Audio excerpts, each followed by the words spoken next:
Hello YouTube, Joshua Hanning here with Clutch 98, but also some announcements, not really big announcements, but maybe you noticed, well, the clutches, they go from, 98 to 102 to 97 and they go all up and down.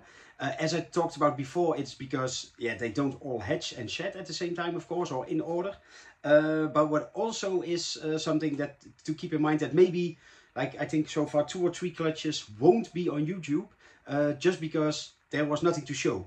So what happens sometimes, especially with second clutches, they are usually smaller clutches. If you are a little bit unlucky, you also get more slugs.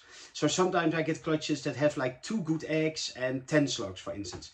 Of course, I put the 2 good eggs in the incubator and I give them a little note and I give them also a clutch number. Sometimes the 2 babies hatch, but sometimes they don't hatch. And it can be because the eggs were not fertile to begin with, but I never really candle them. So as long as they look good, I just put them in the incubator.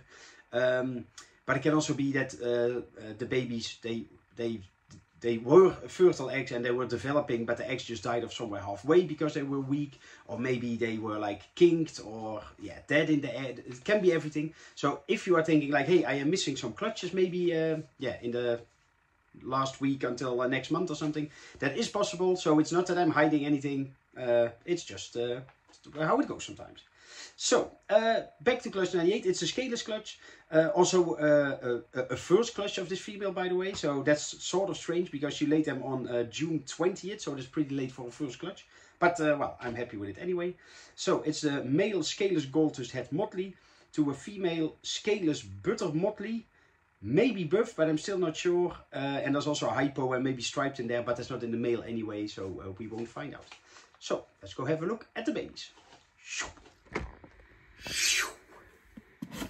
So we start off the clutch with a male scaleless butter. Then we have, oh, there are you, a male scaleless Golddust. We also have a female Golddust. Hello, little shy girl. Then we have, well, a female that is a little bit in doubt. I made a Patreon video last week, actually, about how to identify combos in Scaleless. So if you want to check that out, go to my Patreon page. But yeah, this one is a little bit confusing because it looks on one hand like sort of a normal pattern, like not like a motley, but she's way lighter. And motley also makes animals lighter. So yeah, she definitely had motley, of course. She could be a home motley, but I don't think so. But well, anyway, if you want to learn more about how to ID them, then go to my Patreon. Then we have a male scaleless butter motley. This is an obvious motley pattern, of course. And the last 2 are also males. This is male number 1, scaleless Golddust motley. And scaleless Golddust motley male number 2. Well, since it is ham in, what is it, 5-6 days now, these won't be ready for ham, of course, for the ham show. But well, in the next video, I will link it here, I will talk about the ham show.